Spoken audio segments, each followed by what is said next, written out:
All right, folks, back here on the Fox 5 Live Zone. It is now 1:30. Yes, the bottom of the hour.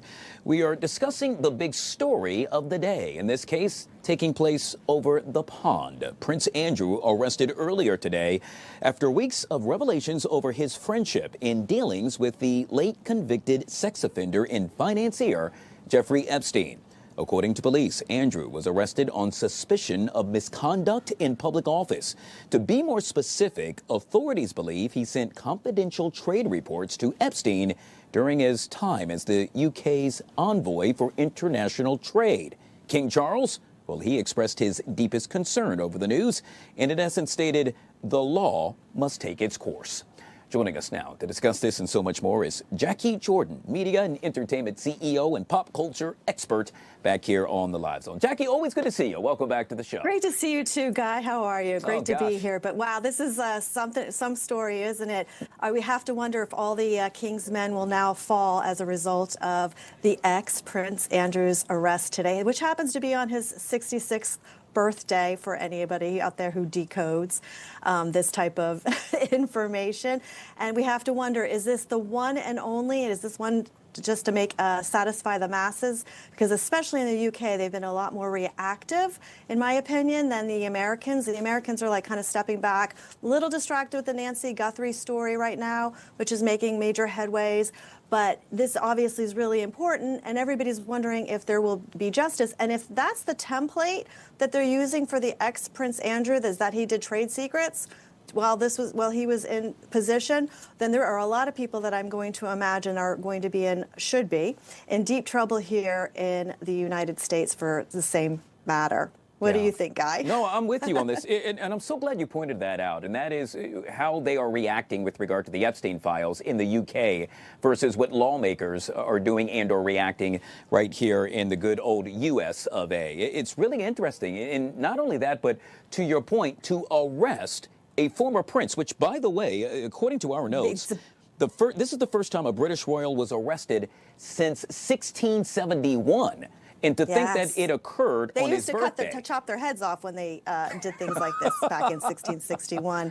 You know, and I'm at the podcast studio right now in Marriott, Palmetto, Florida right now, getting ready to actually interview for Front and Center with Jacquie Jordan podcast, one of the Epstein survivors right now, because I do think it's so important that in these situations, you can pop your head in, in these situations, you can say hi, we're going to be getting ready to tell our stories very shortly, but we can, we tell and give voice to the victims in the story. And I think that that's where a lot of the outrage is coming from in regards to this. Virginia Guthrie obviously is not going to live to see the potential justice happen with the arrest of the former Prince Andrew. And you know, these rumors have been going around for decades. As a media person, as a TV producer myself, like I have been hearing these rumors for decades, literally. And so now it's finally come to light, and there's and along with that, there's been other rumors, and those stories have now come to light. But I think it's also really important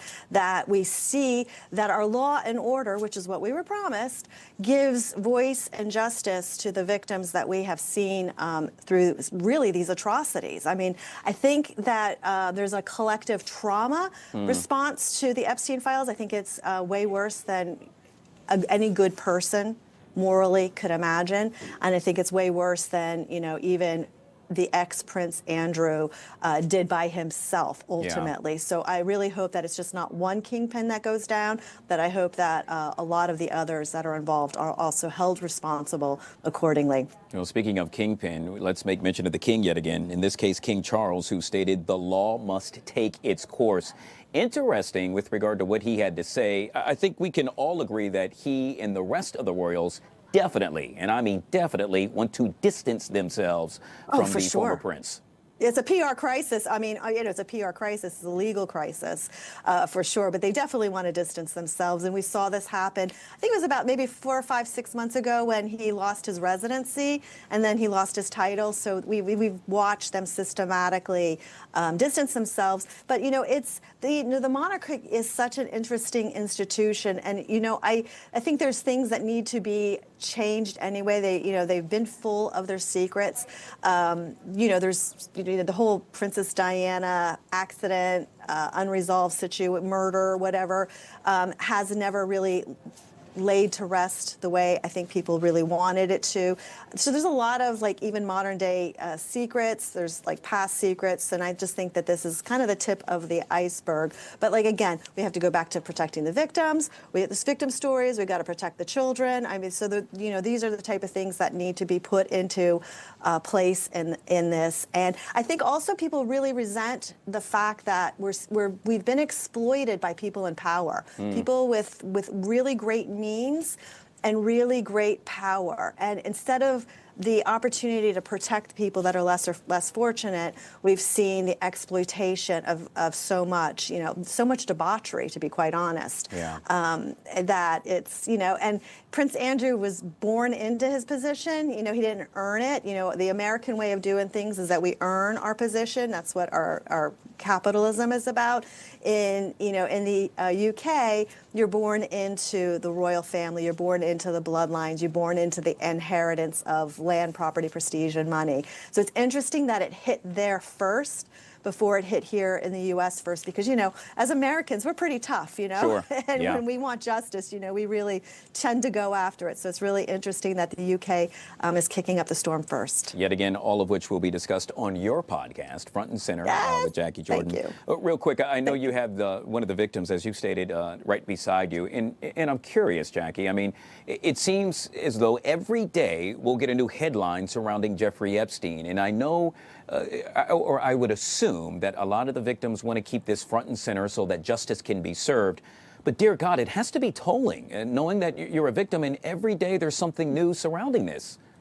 Well, we'll listen to the victim that I'll be speaking to shortly on my podcast. But I think the overall thing is that these young women are beautiful. They're lured into a lifestyle, and this lifestyle is an incredible network that has tentacles in lots of systems that we rely on in our structure, which is why I believe Pam Bondi made that statement when she said, "Listen, if we went after everybody at once, the whole system would collapse," because the tentacles are deep, and that's really why I don't want to see just Prince Andrew take the fall for all of this, because the systems really have to be extracted for what is really going on with the victims at this time. And Mandy, who we'll be speaking to shortly, is lived through that and can speak to that, and is overcoming the trauma. And when we saw what happened with Virginia Guthrie, who was suicided, it's very hard for victims to want to come forward and speak out. It's, and it isn't any sort of situation like this, but when it's a worldwide cabal type situation, it's very intimidating. So it takes a lot of courage to speak out and be spoken to be quite honest, when you're talking at this level of capacity and threat. There's a lot of money at stake by bringing down these people who have participated, kings, princes. It's a lot of damage that's going to happen. But I do hope that, and as a media expert, I'm really hoping that at this point, good PR is not enough to protect these assailants, that justice prevails, and that we can come out of it on the other side having systems that are more authentic, transparent, and safe, and not preying on the vulnerable, weak, young girls, young women, and children. And you and I aren't even going to the conversation about the children respectfully at this moment. So that's my 2 cents on it. So it is definitely beyond troubling, and something we'll have to continue to follow as it unfolds right before our very eyes. Jacquie, real quick, folks want to get a chance to listen to the podcast. How would one go about to do so? Thanks, Guy, for the plug. Front and Center with Jacquie Jordan, which can be on Rumble and YouTube. So thank you so much. And on the Front Center website. So we have all of our episodes there. And they're really archival. If you've been following them for a very long time, I'm definitely one of those suppressed people, but that's okay. That makes it more interesting, right? Always good to see you, Jacquie. Jacquie Jordan joining us right here on the Fox 5 Live Zone.